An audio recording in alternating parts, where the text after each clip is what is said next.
بسم اللہ الرحمن الرحیم۔ صحافت پچھلے 6 مہینے سے بلکہ 1 سال سے چیخ رہا ہے کہ لاہور کے ہسپتالوں گنگا رام، میو ہاسپٹل، جنرل ہاسپٹل، اس میں سارے ٹھیکوں سے پیسہ واپس جا رہا ہے۔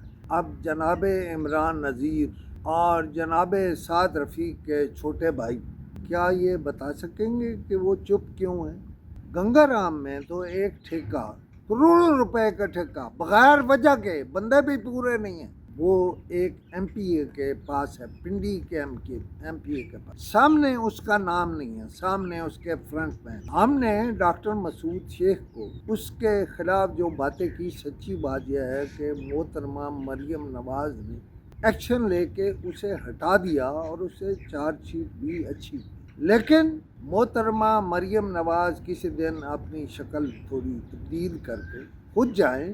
انہوں نے خود کہا کل تقریر میں کہ پرائیویٹ جو گارڈز ہیں وہ پیسے لیتے ہیں لواحقین سے۔ میں کہہ رہا ہوں مریم نواز، آپ سب سے زیادہ علم تو اٹھائیں گی خواتین کا۔ جن خواتین کے بچے پیدا ہوتے ہیں ان سے اسپتال کے جو گارڈز ہیں مختلف جگہوں پر، ان سے دبا کے پیسے لیتے ہیں، وہ رونے کو آ جاتے ہیں، خوشی کے بجائے غمی ہو جاتی ہے، لیکن وہ رشوت وہ نہیں روک سکتے۔ وہاں مافیاز ہیں اسپتالوں میں، وہاں دوائیں بک رہی ہیں، ہم فراہم کرنے کو تیار ہیں آپ کو اپنا چیزیں، ہم تیار ہیں آپ کو پیسہ لیتے ہوئے لینے کی کئی چیزیں۔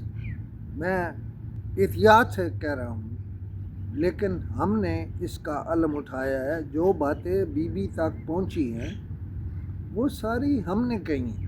محترمہ مریم نواز یاد کریں، میں انہیں یہ یاد اس لیے کرا رہا ہوں کہ آپ نے میری اچھی باتوں کا صلہ یہ دیا ہے کہ آپ کی حکومت میں میرے اشتہار مسلسل بند چلے آ رہے ہیں۔ آپ کو یاد ہوگا میں نے کیپٹل ٹی وی پہ یہ جو لندن کی پراپرٹیز تھی ان کے بارے میں ایک پروگرام کیا، اس پہ آپ نے مجھ سے بات کی، لیکن پروگرام کے دوران میاں نواز شریف کا فون، اب مجھ میں کیڑے کیا پڑ گئے ہیں، اب مجھ میں خرابی کیا ہو گئی ہے، میرے خیال ہے یہ آپ پوچھیں گی تو آپ کو یہ بھی پتہ لگے گا۔ لیکن ہم نے لاہور کے اسپتالوں کی ساری باتیں جو آپ اب بول رہی ہیں ہم 1 سال سے بول رہے ہیں۔ آپ یہاں کرپشن جاری رکھوانا چاہتی، بسم اللہ، مجھے تو کوئی ذاتی نہ فائدہ ہے نہ نقصان ہے۔ بہرحال اس پہ پھر بات کریں گے۔